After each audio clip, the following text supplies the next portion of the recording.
Previously on the all-new adventures of the Doctor Who Book Club podcast. It's my pick. And I have no idea what you're going to pick. No. So I decided I wanted to go for an 8th Doctor. There's lots of them, and we haven't done any. We've been on Earth a bit in the novels, so I wanted to go off-world. We are going to be experiencing Seeing Eye by Kate Orman and Jonathan Blum. Yeah, I have thought of doing something lighter, then I thought, but it's Kate Orman, and we've not done a Kate Orman yet. Let's go and have a glimpse into the Seeing Eye. Excellent. And it's on Kindle. And now our story continues.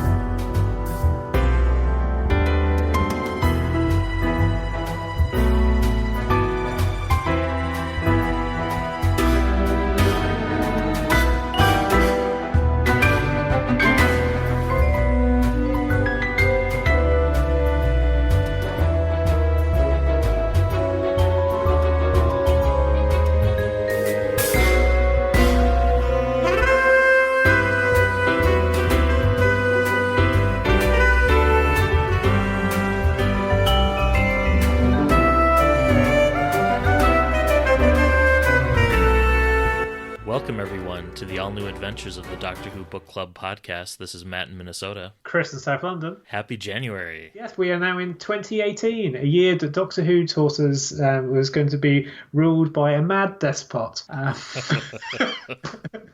It's good that hasn't happened, isn't it? Yeah. 2018, wow. Yeah. I'm assuming you're referring to Salah. Enemy of the World, Yeah. yes. Well, Who also had a strange skin colour that didn't quite match. Yeah. Yes. Oh. Since we've last met, we have had all sorts of new things. We've had new Star Wars. We've had new Doctor Who. Yes. What did you think of the Christmas special? I thought it was brilliant. Yeah, I really enjoyed it. And it was lovely because I was watching it with a mixture of regular watchers, casual viewers, and open dissenters to the presence of Doctor Who. And everybody appeared to like it, which is nice. I have a relative who often just talks over Doctor Who, and they shut up. That's... Yeah, and they were like, well, this is actually quite good. I said, well, yes, if you're quiet, then you might actually enjoy it. I really like the use of the 1914 setting and the story about the Christmas armistice for that one day. I've heard that before, and I think Paul Cornell had written like a short story taking place, a Doctor Who story taking place during that same time. But I really liked it, and I think I liked it a little bit more on my second viewing, and that the twist that there wasn't really a bad guy, so to speak. It felt more like a character piece. It reminded me of, there's a Big Finish story called Circular Time, which has one of its segments set entirely in the Doctor's head while he's regenerating at the end of Caves of Androzani.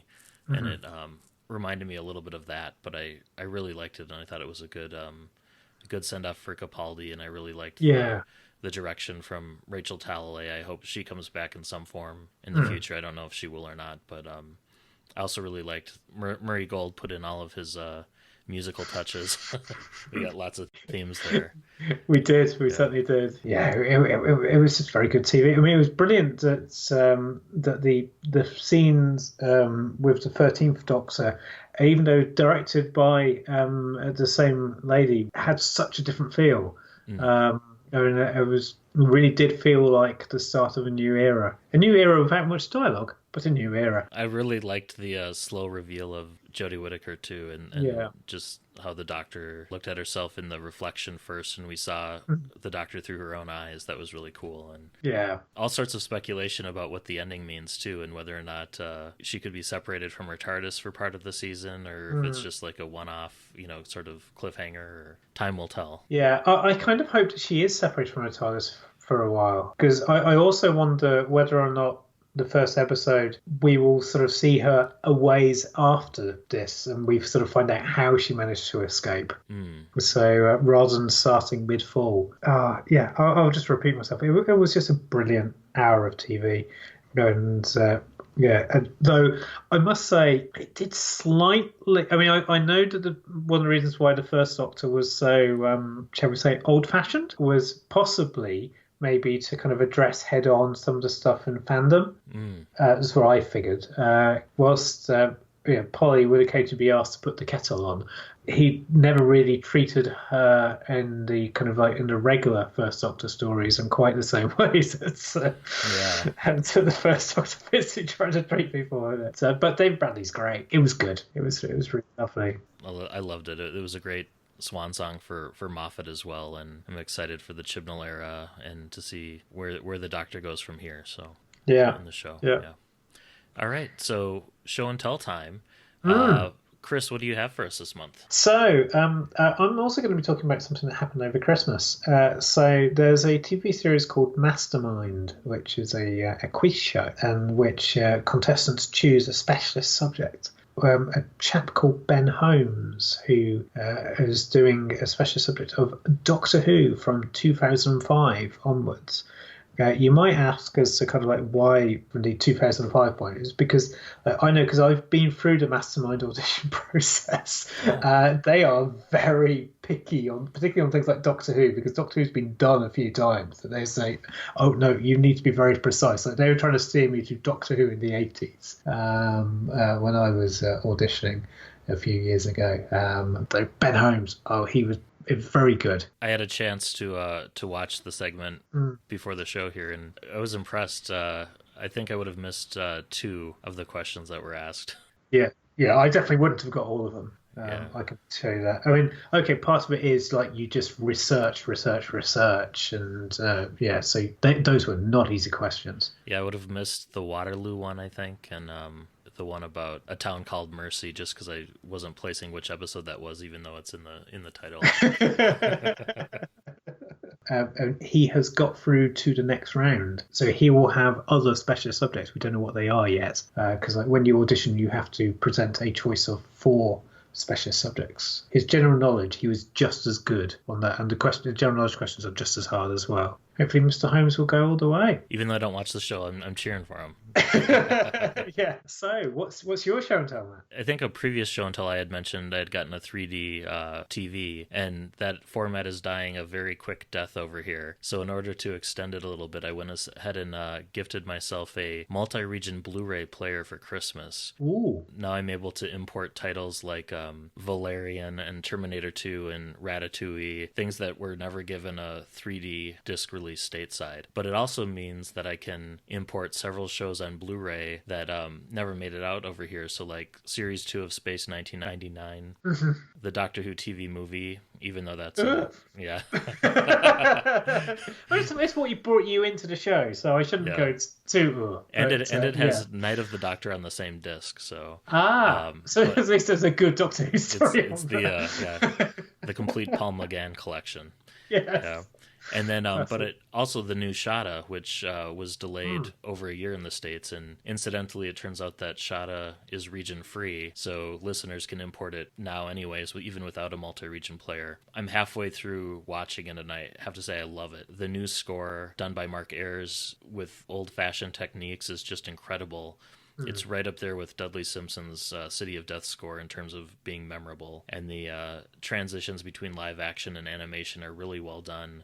And I think they're much better than the unofficial kind of fan animation that's been floating about. I haven't gotten to the newly filmed bits with Tom Baker yet, but I'm excited to finish watching it. And I think with so many versions of Shada floating out there, I think this is the definitive one. And it's really the score that brings it all together. It's just so good. Yeah, I haven't watched it yet, but I've treated myself, inspired by the Christmas show, to get the 10th Planet and Power of the Daleks. I've heard the 10th Planet, but never seen it. And I haven't watched the animation Power of the Daleks yet. I am looking forward to that. That'll be a good double feature. Yeah, well, we'll see, because you can intersperse it. So maybe 20 minutes into episode 4, suddenly stop and put twice on a time.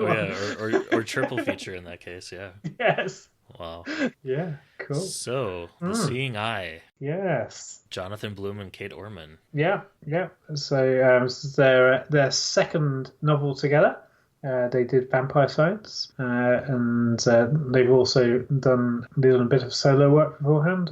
Jonathan Blum had done a story for the short trips that we touched upon, Model Train Set, and Kate Orman had written quite a few new adventures, including Left-Handed Hummingbird, Sleepy, Set Piece, Return of the Living Dad, and Room with No Doors. I think that, yeah, I can't remember whether there's any others. So Vile Sin, I think, too. Oh, yes, of course, yes. Stepping in on that one. Yes, because of computer problems.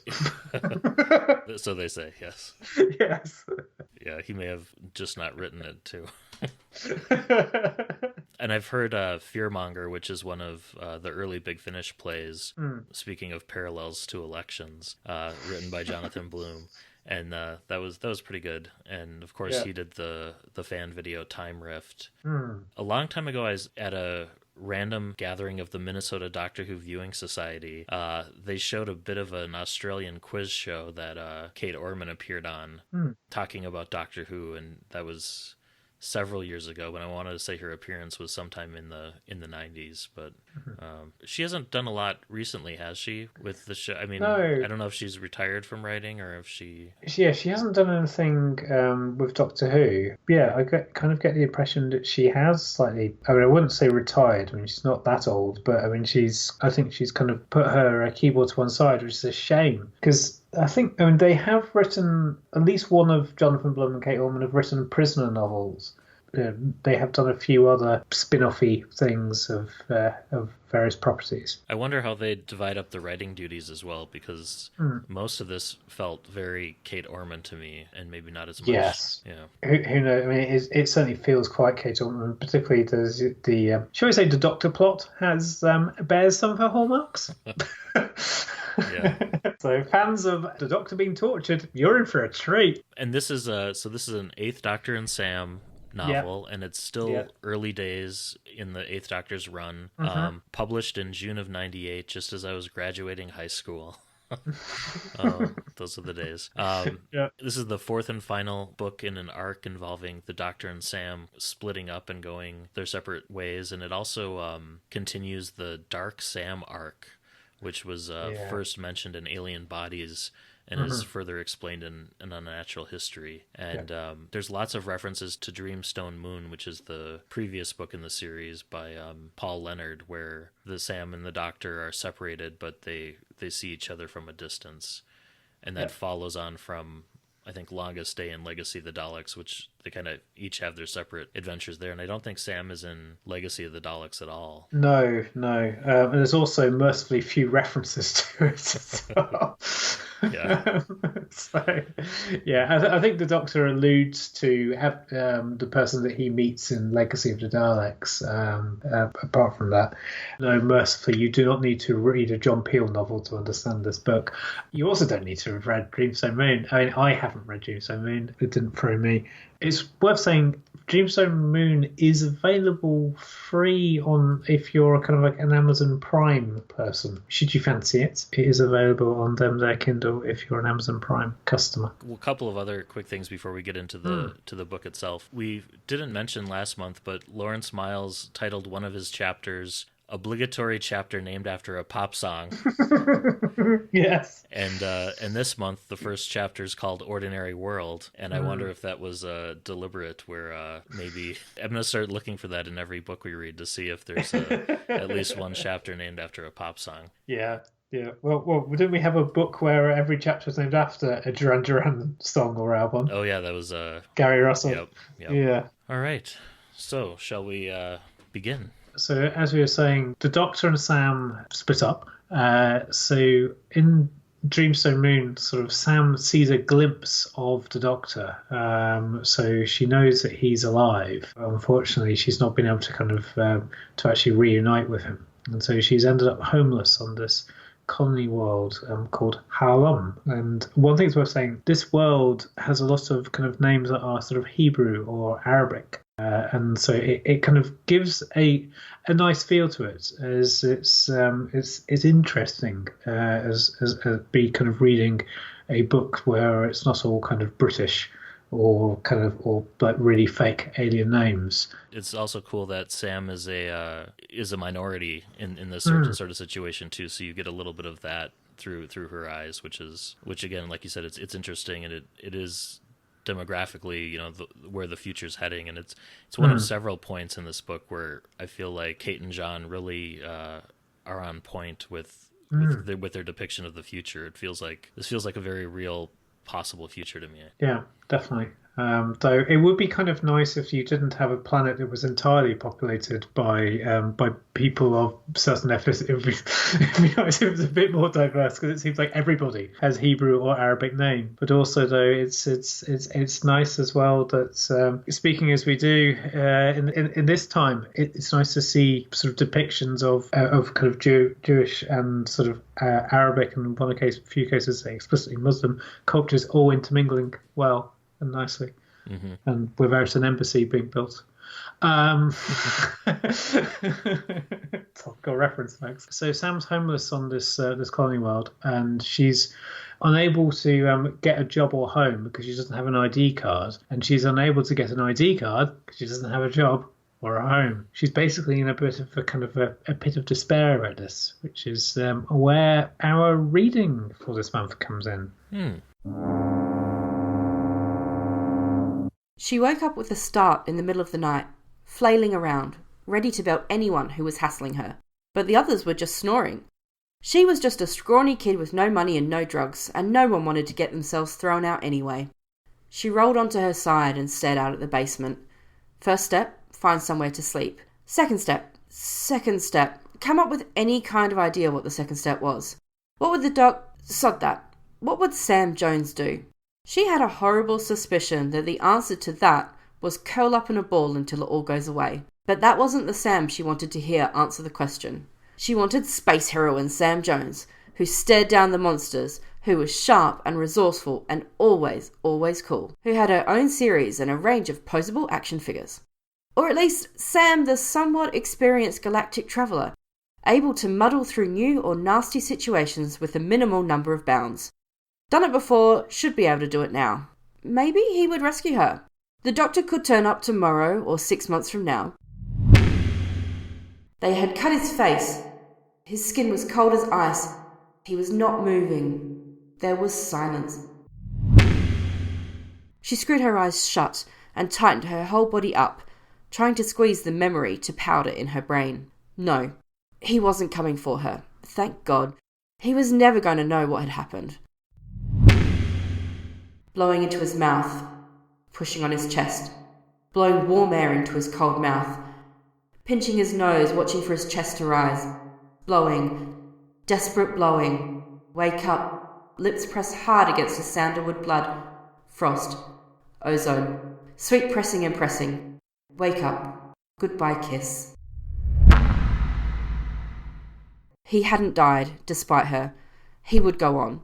She would just have to accept the new situation, adapt to it, deal with it. She couldn't be the first one who'd had to build a new life after being with the doctor.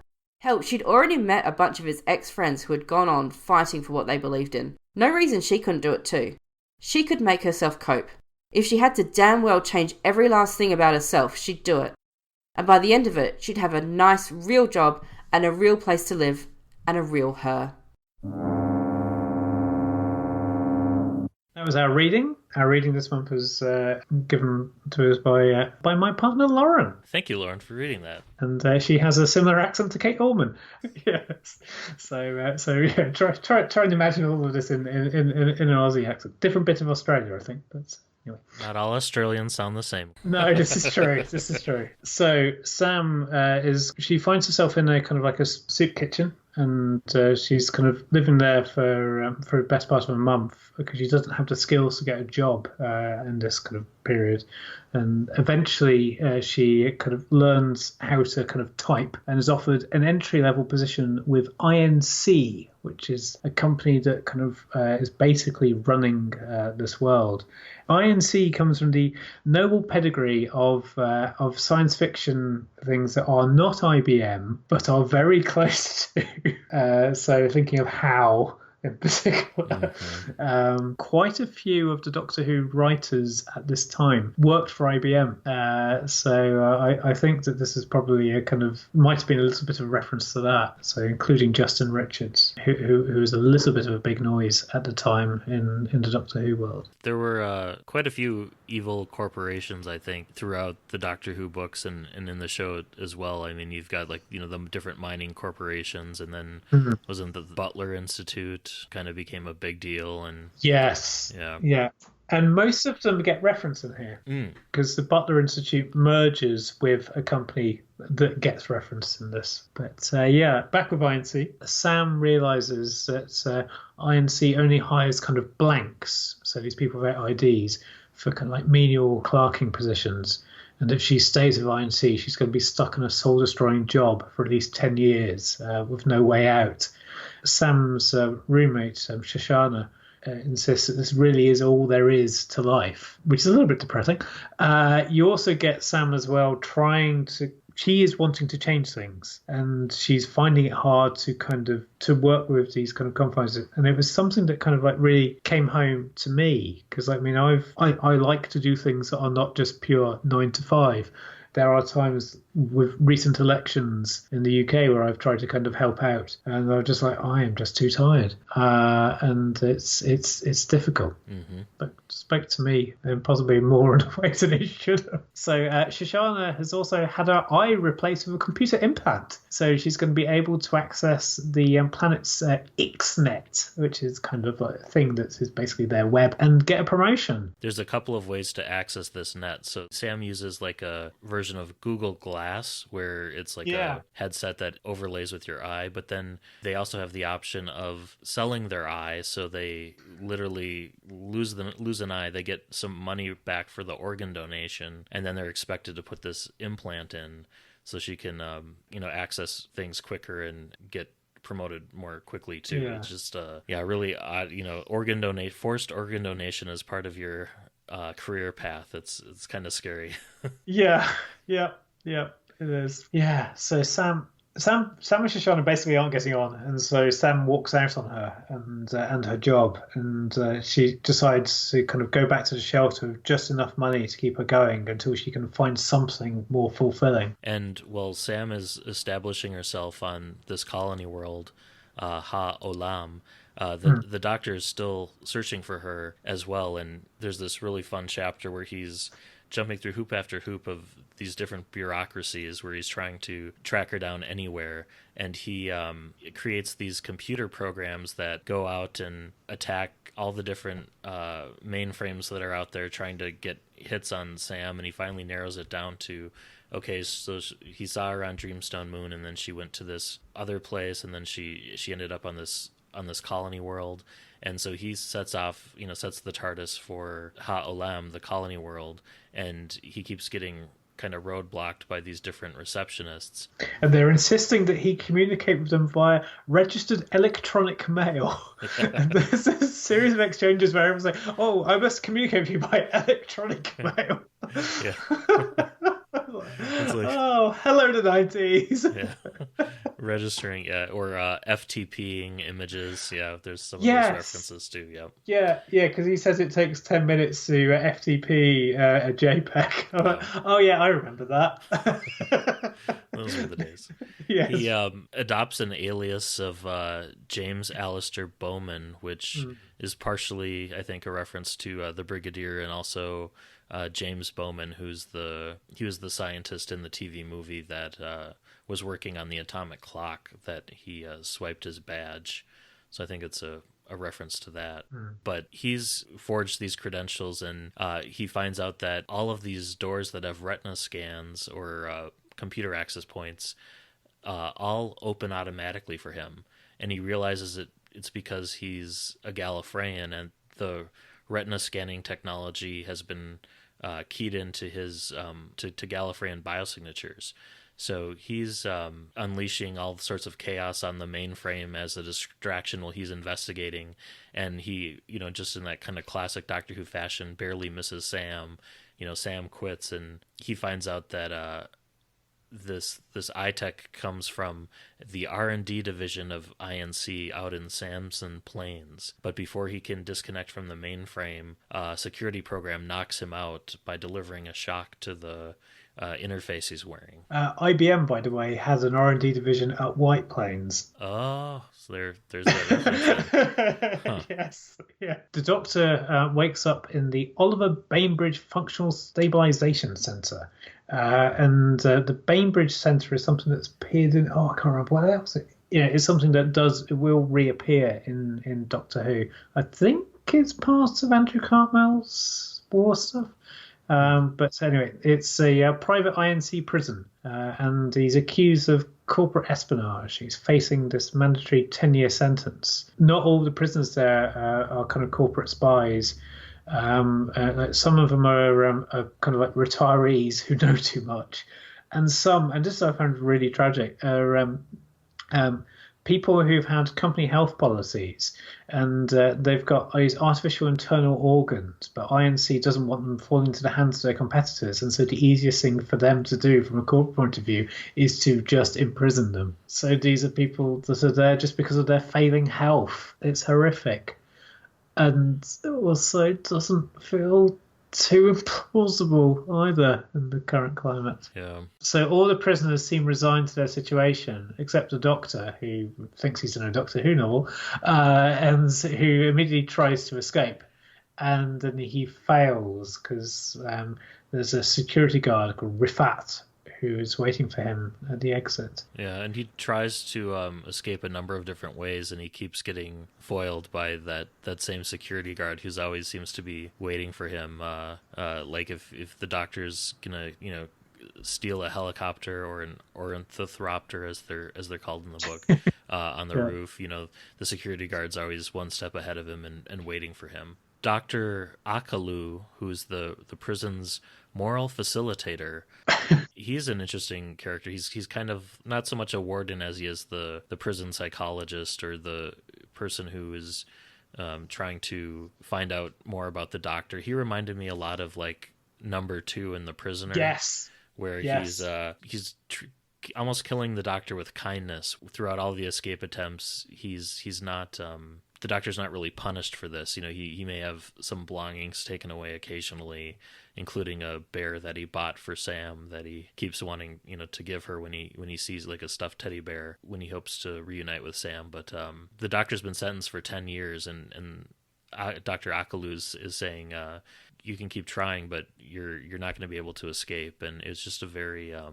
almost setting things up for like a psychological game between these two, where they're moving chess pieces on a board metaphorically as they're trying to figure each other out. And one night when the Doctor's in a cell, he sees an alien creature who has got multiple limbs and has got like blue crystal shards sticking out of it, and it's kind of an insectoid like. I was getting that sort of vibe, and it had compound eyes. I was kind of picturing like a Wern almost. I don't know how you were visualizing these creatures, but the Doctor isn't sure if he's slowly going mad and it was like a dream, or he's fairly certain that this creature was in his cell, but nobody believes him when he tries to talk about it. And months pass as he tries various different attempts to escape, and he befriends a prisoner, a lady called Zeba, and she tries to kind of get him to climb over the wall with her. But as they're doing that, she unexpectedly lets go of the rope and just falls to her death, which was a shock when I was reading it. And the Doctor also realizes that every prisoner has had an implant in their eyes, and so that the wardens kind of will know in advance every move that they're making, and also they can kind of sort of just basically just turn him off if he just gets too far. They discover that from the Doctor crying like a blood red tear and seeing Zeba. When he found her body, like one of her eyes was like dripping these red tears, and that's kind of the tell as to whether or not they have like this false contact lens overlay in their eyes, which they can't remove. It's not like a full-on implant where their entire eye is taken out, which is what some of the workers get. But this is just like a subtle contact lens that for the first part of the novel, the doctor didn't even know was there. And also, round about this point, Rifat, the prison guard, finally snaps and basically nearly beats the doctor to death. And then, slightly surprisingly, Rifat is then placed under arrest, and he's sent off to kind of like maximum security, which is quite, which wasn't necessarily what I was expecting. But I mean, it's because Dr. Okalu likes to kind of run a kind of like a dignified ship.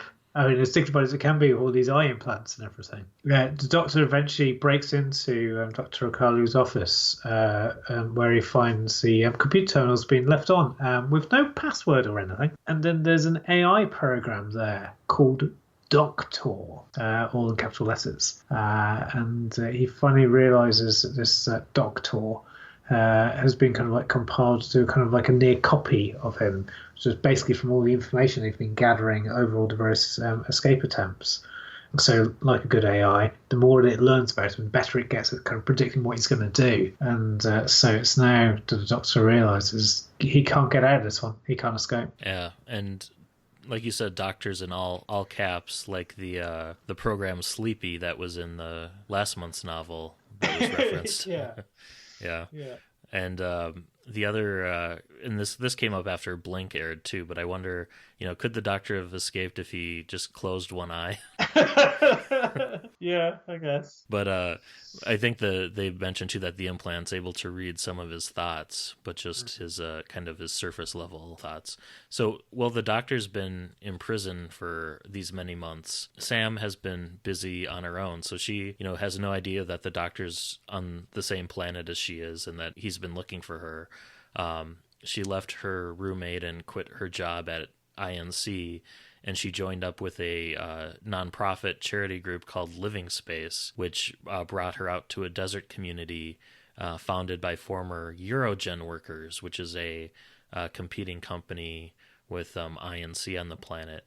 And the Eurogen workers were stranded there when their project collapsed due to a lack of funding, and Eurogen refused to release them from their contracts. So they're all like specialists, scientists living in this village, and their contract is built on one of production, so they're not producing anything, so they're not getting paid, but they're not able to be released from their contract either, so they're kind of stuck in this limbo. And then a large portion of time passes, and Sam is working at this village for over a year while the doctor's in prison during that time. And she's constructing new homes and community buildings and helping build out this desert community. But it all kind of falls apart because INC decides to buy out Eurogen's hold on the land, and they pay off the workers. So the workers who had been living there, they're free, but the trade-off is that they lose their homes. They're all forced to migrate and go off. And for those that want to stay, Sam tries to organize a protest where there's like this sonic tank that's getting ready to level the village, and Sam lays down in front of it, and others join in. And I was picturing it wasn't a funny thing, but it was like a more serious version of the opening to Hitchhiker's Guide to the Galaxy. Yeah. Where they're all laying in front of the bulldozer. So they're not able to save the village, so she heads back to the city with the people she's been living with for the past year, and they're intent on exposing INC's corporate policies and decision making, and shedding some light on it, and getting media to start covering it. I mean, it's worth highlighting that these Eurogen scenes, those take place over the course of 2 years. So, which is kind of like how long. This is a book set over quite a chunk of time. Because Sam is, I think she's she's kind of about 17 or so when this novel starts. And so she's now kind of like in her very late teens. She also has a series of relationships, including one with a woman. But the book kind of it skirts around it, doesn't it? Yeah, it does. Because it mentions the woman that she dates is named Chris, and Chris's gender is mentioned only once, like earlier in the chapter, and then later on it's referenced, Sam started dating Chris. There's no callback to that being a same-sex relationships. I don't know if it was done that way subtly I don't think these novels were being censored all that much, or if it was just an attempt, to make it unremarkable. Hard to say. I think it because Left-Handed Hummingbird had quite a run-in with the Daily Mail. I think that it might well have been also because I think the BBC were trying to make these books less controversial. So I have a feeling that it might have been smuggled past the BBC. That's my personal vibe. Well, I'm glad it was. I mean, so she joins, I think, Chris Fay as the other bisexual. Well, I suppose Benny too. Yeah. So Sam and her friends have been kind of organising protests, and so they eventually discovered that INC owns a controlling share in TCC. It's all going to get a bit corporate, folks. And this is the same company that's been kind of conducting various inhuman experiments upon the prisoners on Hiraf. Which was, I think, that's the planet from Longest Day, isn't it? I think. Yeah. Possibly. As I say, I have heard so many bad things about Longest Day. I've never read it. But yeah. The longest novel. Yeah. I remember, I think it was Dave Owen was the Doctor Who magazine reviewer at the time when Longest Day came out, and he said that he was on a transatlantic flight and he had to read the novel and to kind of hit a deadline, and he said it was torture. So with praise like that, I decided not to spend my hard-earned student money. Anyway, so they expose TCC's experiments to the public, but INCC's lawyers claim that INC just invested in the company and had no idea what they were really up to.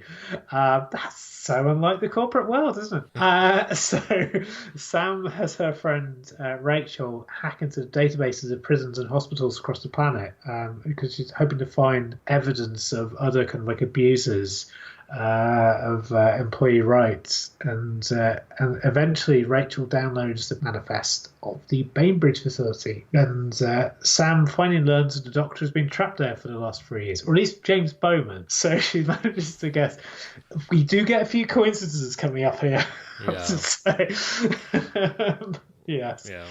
We do, but it could be a small planet, or maybe there's only a couple of cities mentioned, so maybe there isn't a whole lot of presence on the colony world. But yeah, there are quite a few happen to be in the right place at the right time sort of moments. Yeah. But so Sam realizes that the Doctor's on the planet, and she's been kind of throughout the book flashing back to a sequence where she was trying to resuscitate the Doctor and give him mouth to mouth, and ended up kissing him. And I think that was in, I don't know if it was in Dreamstone Moon or the Longest Day. I think it's Longest Day. There's a stray cat that she's been kind of tending to for the last 3 years that originally showed up in the homeless shelter, which she decides to follow, and it takes her to the TARDIS. Yeah.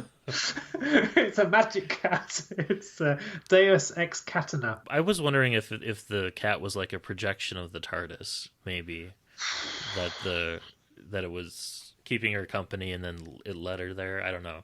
That seems just as plausible as it just randomly happening. It seems more plausible, but it's never stated. If that is, because the Doctor picks up the cat at some point in the book and is kind of talking to it like he would the TARDIS. So I wasn't sure, but Sam finds the TARDIS, which is in the city of Inkopolis, which is the largest city on the planet, which is pretty much a company town owned entirely by INC, and she starts coming up with a plan to get the TARDIS to the Doctor. And one of her former boyfriends, Paul, who is one of the group in Living Space, I think she dates 3 different people. The second one is Chris. Yeah, but Paul is the first, and he's Northern. They make much play about the fact that he's Northern. He's Northern. Yes. Well, every planet has a north. I'm trying to remember how they get the TARDIS to the prison, because I don't know if they pilot. I don't think Sam can pilot it. No, yeah, Sam realizes she can't pilot it. They try to find some kind of route through some tunnels, kind of going underwater, and somebody just happens to find a yellow submarine. Yes, the mini sub. That's right. Yes, and it's vibrant yellow. So it's like, why have we got the Beatles reference in this? Why is there a yellow submarine just hanging around, seemingly with a key or various other things, so you can just pilot it? What's going on? Yeah, that was bizarre. something else. And they enter the prison through the duck pond, going up through the. There's a duck pond in this for those 11th hour conspiracy theorists. How far back does it go? Yeah. So the Doctor is kind of in a nearly catatonic state, and while all this is happening, and Sam and her cohorts from Living Space, they set fire to the library as a distraction, and he uses Sam's cell phone to tell Paul how to pilot the TARDIS to him. Paul was waiting in the TARDIS waiting for this call, so apparently the Doctor's able to tell him which buttons to press, and that's how the TARDIS makes its way into the prison. And the AI program, the Doctor program, realizes what's happening, but it's too late, because it was kind of a flip of the coin situation where the computer program thought the Doctor would have taken one of two paths. The Doctor picks one with his coin flip, and the computer picks the other one, and they miss each other, because a computer can't be in two places at once. Well, it can, but yeah, exactly. It can. So it should have stopped it. Yeah. It's worth saying that the reunion is actually rather interestingly low key. It's not this kind of great joyous moment, because the Doctor really has been just broken by this experience, because he's had nothing to think about apart from being in prison and wanting to get out, that he can't. Because like Sam says that she would have expected some kind of like quick wit or something, but no, he's just been worn down, which I thought it felt like a very true touch. So, in amongst all these yellow submarines.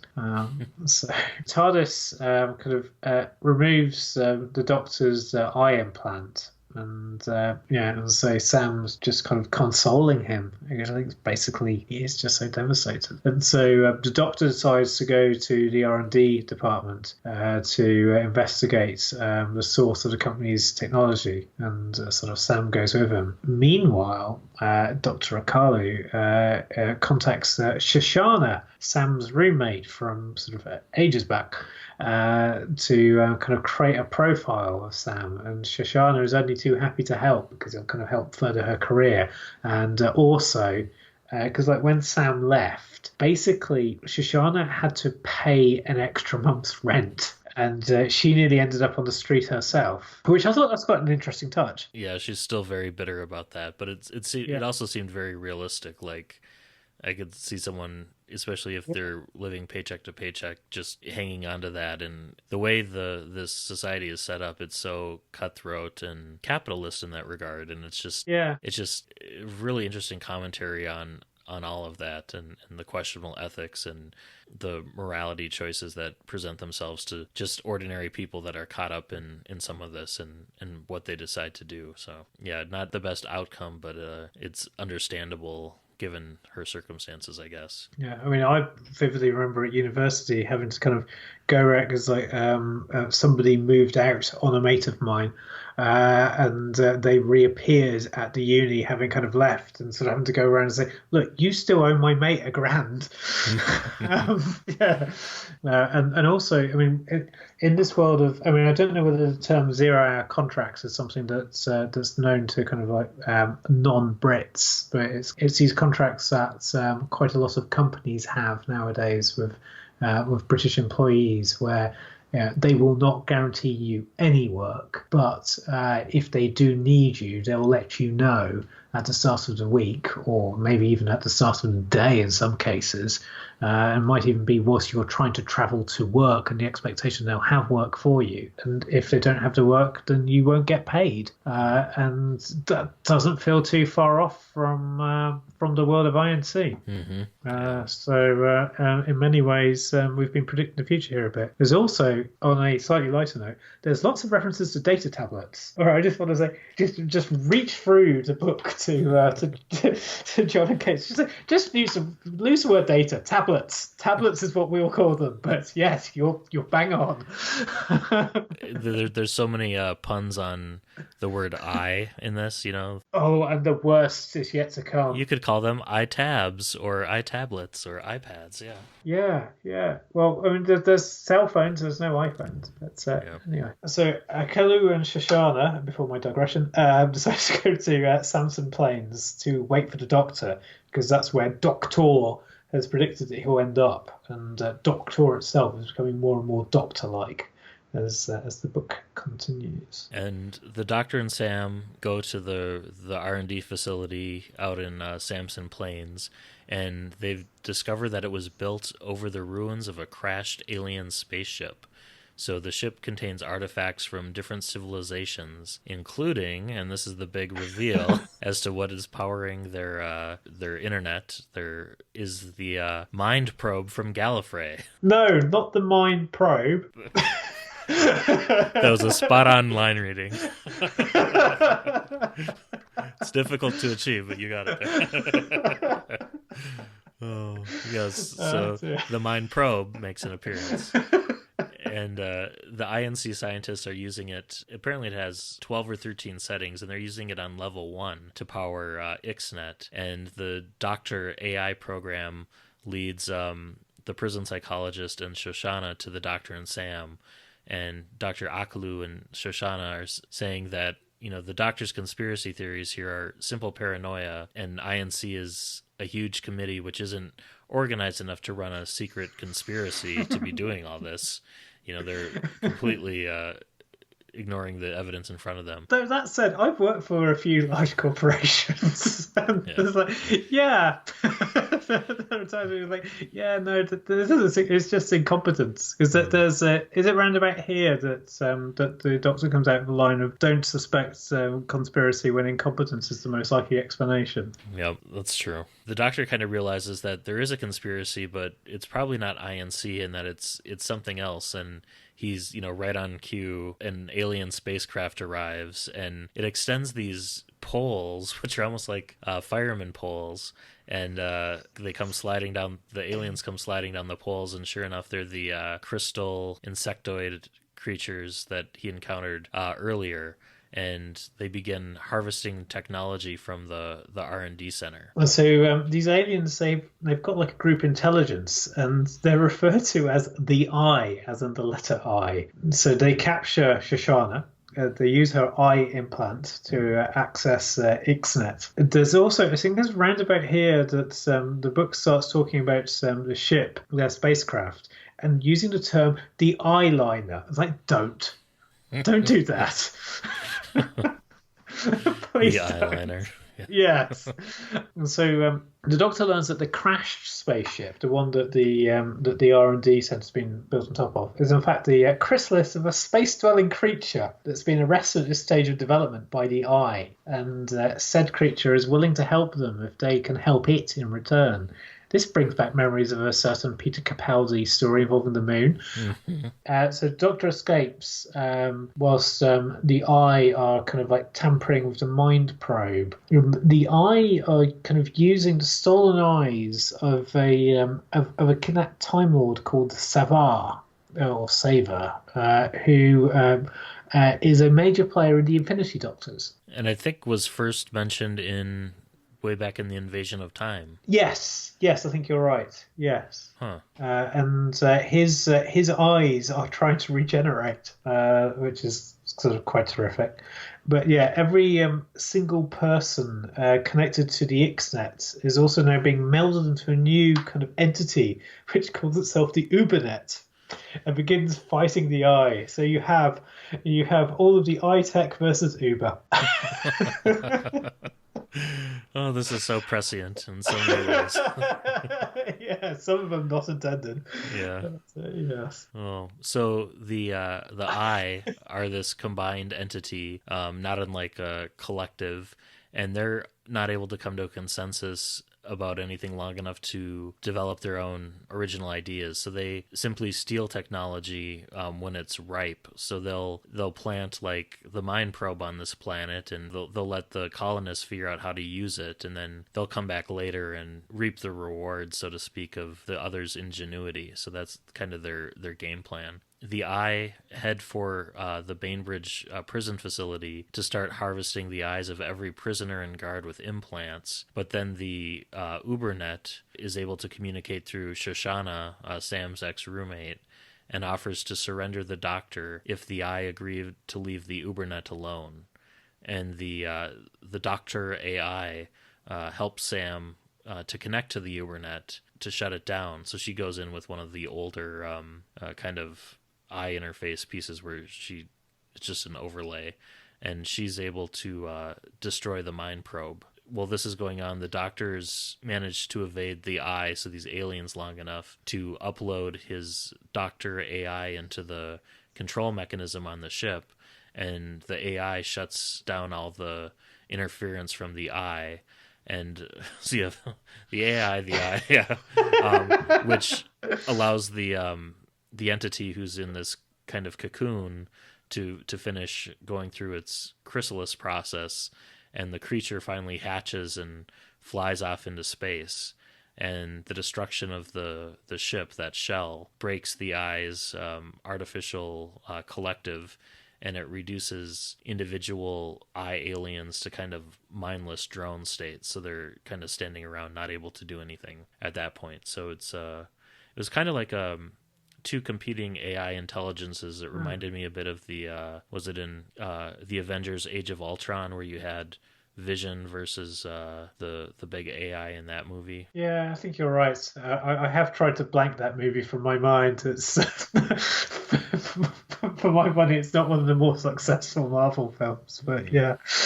I mean, often when you have two artificial intelligences going at each other in any media, I just go, oh, okay, wake me up when this is over.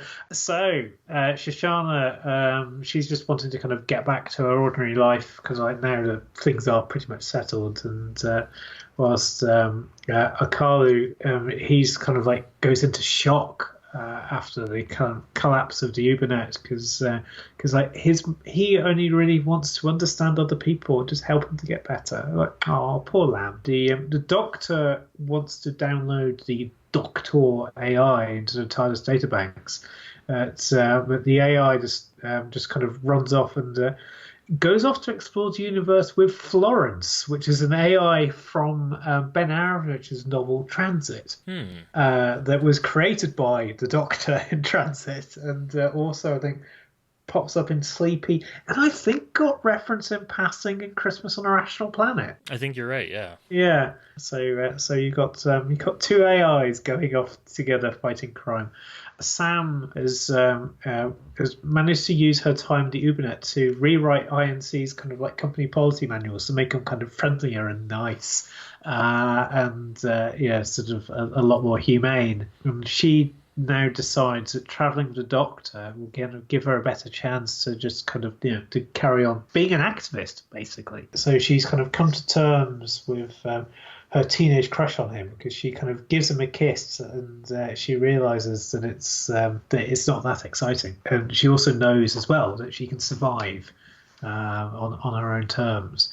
And also she's continuing. There's one thing we talked about this at the start of the book, or at the start of our descriptions, but like throughout this we have been having these kind of, not so much flashbacks, but these glimpses of this other Sam, kind of like a dark-haired Sam, who's kind of living in a bedsit in King's Cross in London, which is an area that's kind of like historically frequented by sort of prostitutes, and used to be quite a rough part of town. It's now where Google and The Guardian hang out, but so it's got a lot better, certainly since this novel was written. But yeah, so she's kind of wondering, because she keeps on getting these glimpses of this alternative dark-haired Sam, that maybe somebody might have tampered with her life in some shape or form to make her a kind of an ordinary sort of almost perfect companion for the Doctor. And she feels that if this is the case, then they're in for a shock. She's no longer this kind of perfect little companion.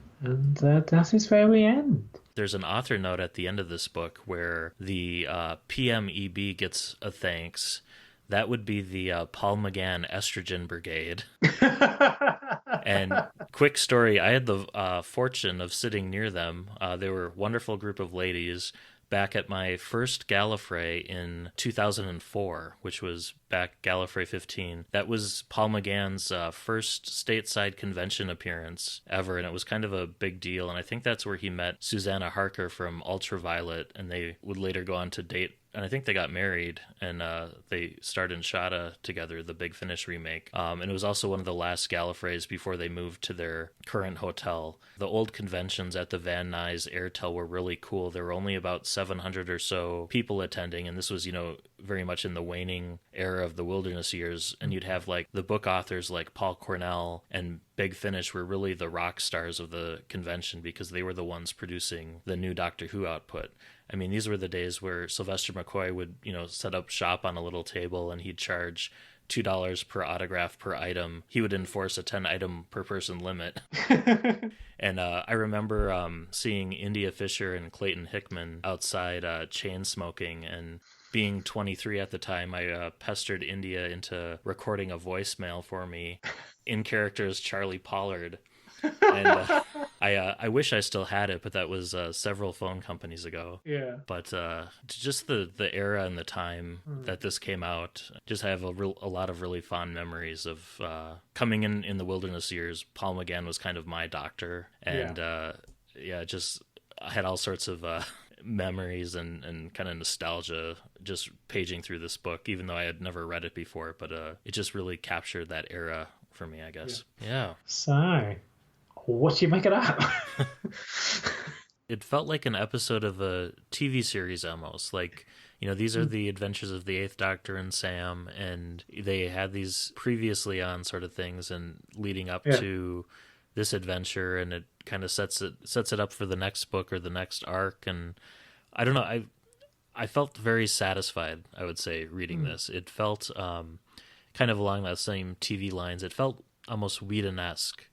It felt like a little self-aware. You had the bit where Sam refers to herself as she considers herself a space heroine who has her own series and possible line of action figures. That sort of tone and those descriptions, it felt very Buffy and of the era, like 1998 in a good way, like I mentioned earlier, in a nostalgic way. And I have to say this was very readable. Like the John and Kate's writing style, at least for me, it felt very breezy reading this, like something you could pick up and read a large chunk of. And it didn't sometimes like Paul Leonard, for example, his work comes across to me as more dense, where you have to really kind of pay attention to what he's trying to say. And here, I don't know, I think effortless is a word I'd use to describe it, at least in terms of readability. Yeah, certainly it's a very readable novel. And also, I think one of the main things behind this book was trying to kind of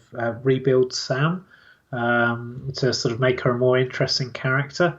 Sam was kind of sort of imposed upon the writers by an editor that was around, I think, for the Eight Doctors and possibly Vampire Science, and then left. And so this is them trying to kind of make somebody that you could actually write novels with more about. Because Sam, certainly in her early books, I've never found a particularly interesting character. I think it's difficult to write a series of books in which one of the two central characters is a 16-year-old. You can do it, as I guess Harry Potter and various other things have shown, but it's hard. It's hard to do that and make that accessible for I think an adult audience. So it takes a real skill. Going down this kind of route is an obvious. It's a good way to go, to age her. And because she does feel changed. They did a similar thing with Ace in the New Adventures, where they had her go off for 3 years. They think they even the Doctor even references it in this. He says 3 years, the same amount of time that Ace was away in the Dalek Wars, and yeah, I think aging up the character a bit helps because, yeah, you're right. It's the issues and the thoughts and the complexity you have when you're in your 20s versus your teens. You know, A world hopefully, away. yeah. I mean, Hopefully, yeah, yeah. it keeps building. Yeah, Yeah, but yeah. yeah, it's a good point. And also, it's good to see the character aging on the page because I think that's one of the problems I always had with Ace, with kind of soldier Ace, is that you don't see the growth until suddenly, like, oh, here she is, kind of going around being brutal and everything. Is it really? Oh, okay, this doesn't seem like the person that Sophie Aldrin used to play. Whereas here, it's kind of more gradual. I mean, it does help that you have very good writers doing this as well, and also, I mean, I think as I've kind of alluded to as well. I mean, I do like the kind of like the, what should we say, undertone of corporate satire, overtone. Maybe. It's yeah. There's a lot of Sunmakers in here, I think. Yes. In that same sort of commentary, yeah. Yeah. I think so. And it's set.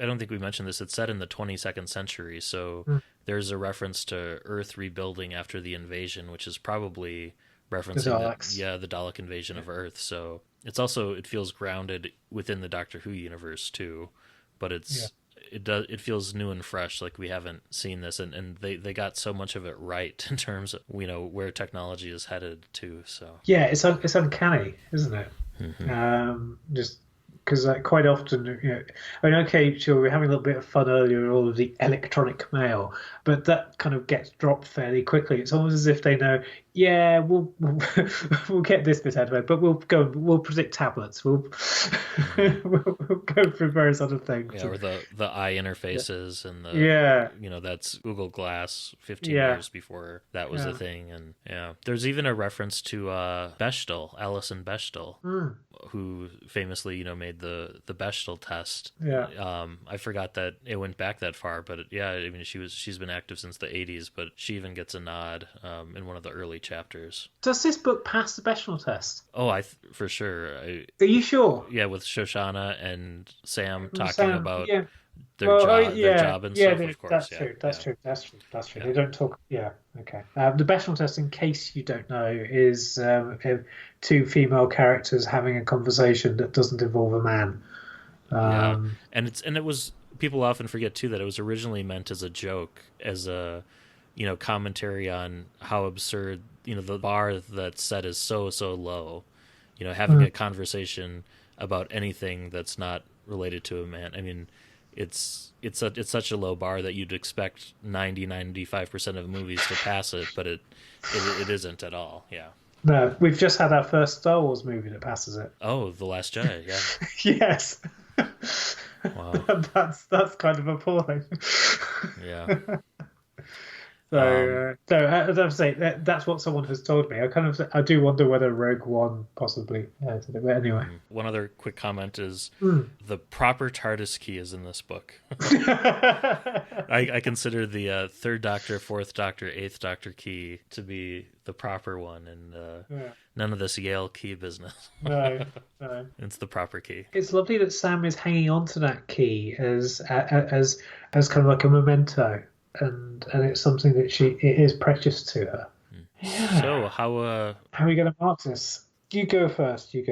I'm still wrestling. It may be surprising, but I'm going to give this one a 9.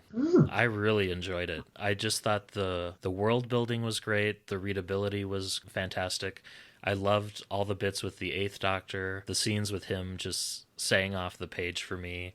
I talked about it earlier, but it's just a really good reminder that McGann was my doctor, and Kate and John are just spot on with the futuristics as part of the world building, and we feel 20 years closer to this future, for not in a good way, but it just of the books I've read, I really like this one. Some of the things that knocked it down a little bit for me, we touched on some of the coincidences, the yellow submarine, those sorts of things, but overall, I really liked it. Yeah, I really enjoyed it, but I think for me, I mean, it loses something as soon as the I rock up when it just kind of becomes a Doctor Who novel, because I was looking forward to seeing the Doctor and Sam overthrow kind of INC and sort of overthrow something that feels a bit like our time. And it does feel as if they kind of like lost their nerve a little bit and say, oh, here's an alien invasion. It's like, oh, okay. Yeah, I was wanting to see somebody kind of make substantial changes in a world that felt like ours. What I'll do is I'll give it an 8. I just wish that it was less kind of like, oh, here's some random aliens rocking up 80% of the way through the book. That's a really good point. I don't think they needed that extra subplot. Like, they could have easily just have kept it INC discovering the mind probe themselves rather than it being dropped there by the Eye or whatever. It was a brilliant book, and makes me want to read more from of the Eighth Doctor and Sam, and particularly this version. Yeah, the Sam that the book ends with, not the Sam that the book begins with. Yeah. Not that she's a terrible character. It's just there doesn't feel anything to her particularly, but it's just fascinating to see her grow. Yeah, this book went a long way in terms of her character development and putting it on the page and going from point A to point B the long way round over 3 years. Yeah, excellent. Is there anything further you want to say about Seeing Eye, or should we put it to bed? If you were a fan of the aliens, they appear in the BBV audio play I Scream by Lance Parkin. Oh, I like Lance Parkin's stuff. I'm kind of scared by that title, that the terrible eye puns are continuing. Yeah, I really like this one, and I thought it was a great. If you're looking for an Eighth Doctor novel to read, you could do far worse than this one. That's for sure. Yeah, because it is an actual novel. It really does feel like that. Yep. All right, so listener mail.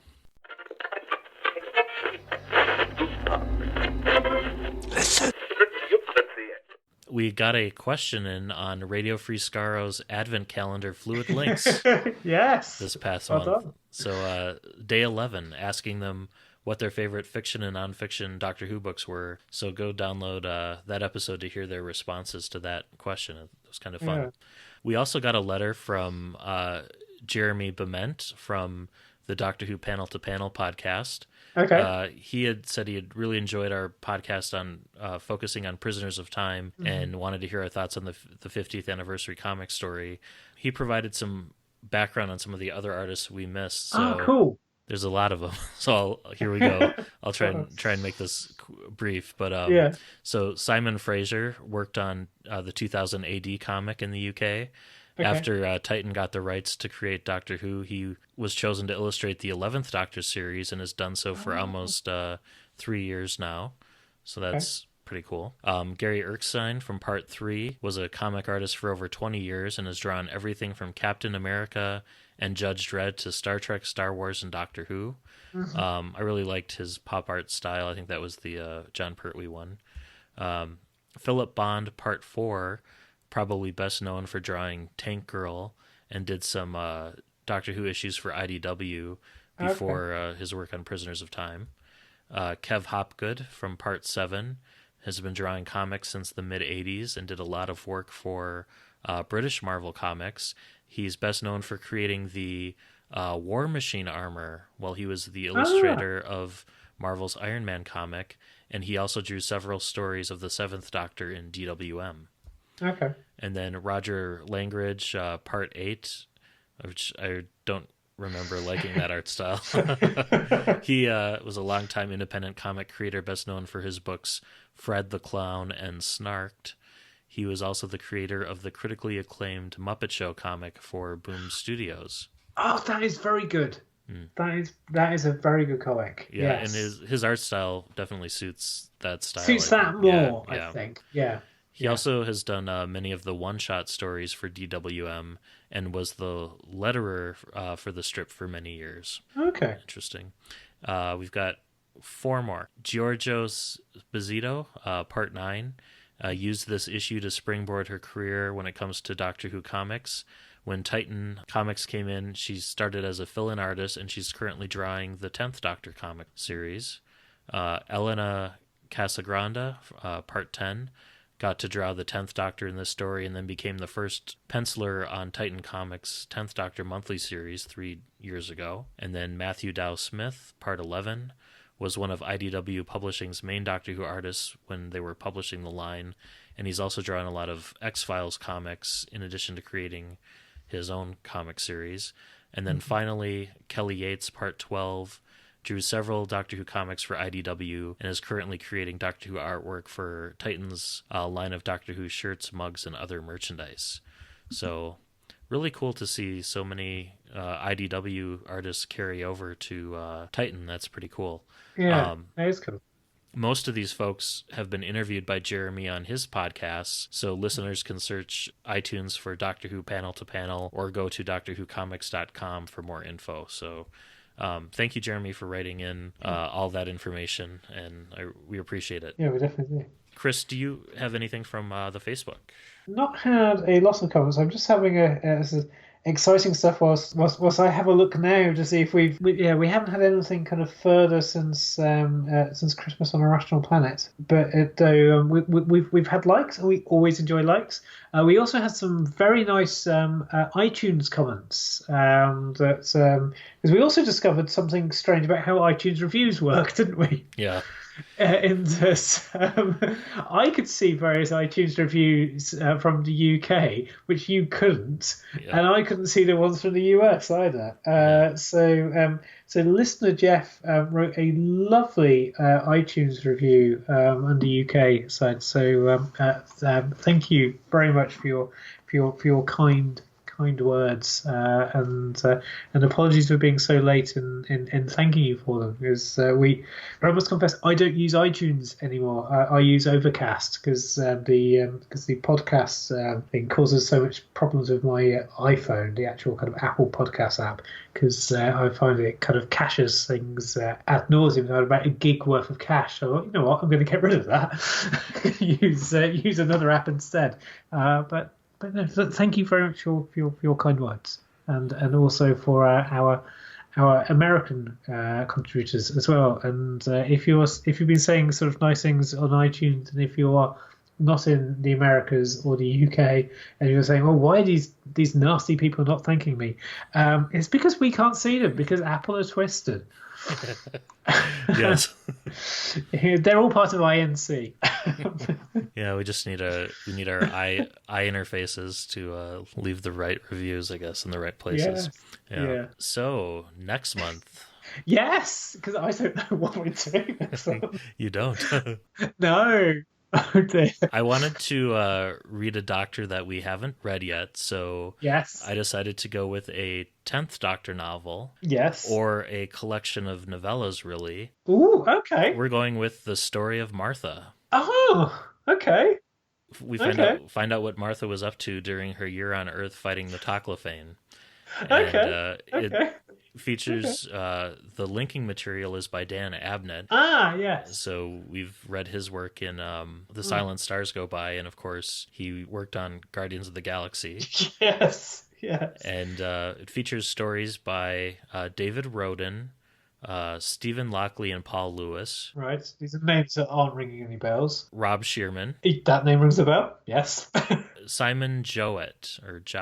So the only one I recognize is Rob Shearman, but yes. The audio for this one's a little interesting too, in that I think Freema Agyeman recorded the 4 stories individually, but didn't record the linking material. So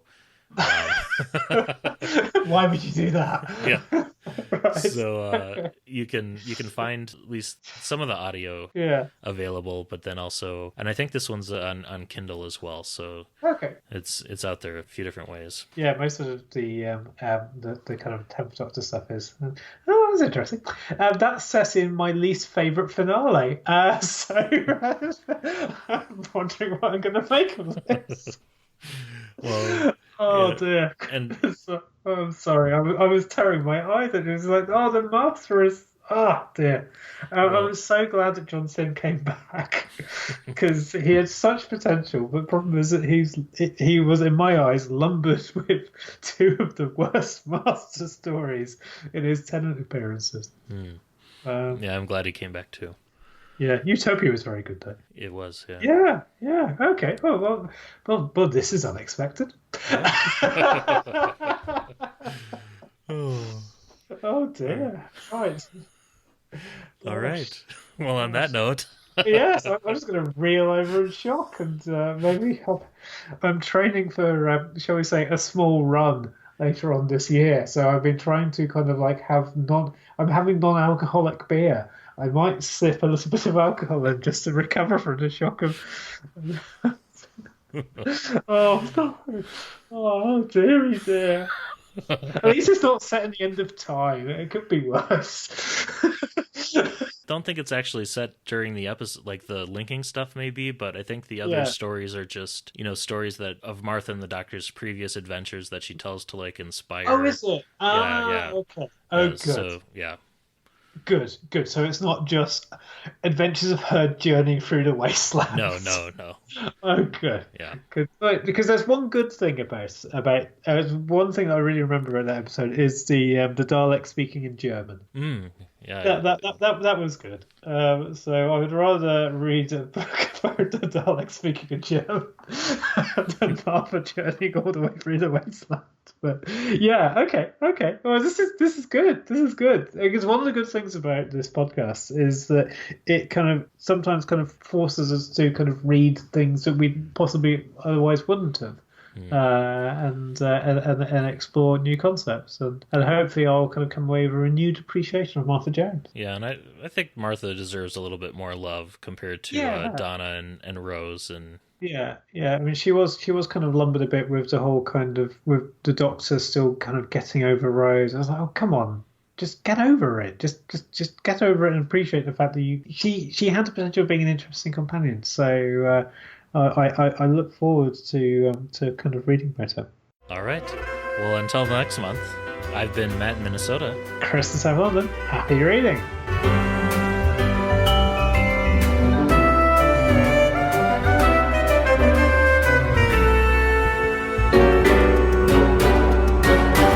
Thank you for listening to the all-new adventures of the Doctor Who Book Club podcast. Special thanks to George C. Music for use of their song, Doctor Who Theme, Swing Jazz Version. You can follow us on Twitter at ANDWBC Podcast and like us on Facebook. You can support the show by leaving us a rating and review on iTunes. You can contact the show by emailing your thoughts to andwbcpodcast@gmail.com. And until next month, happy reading.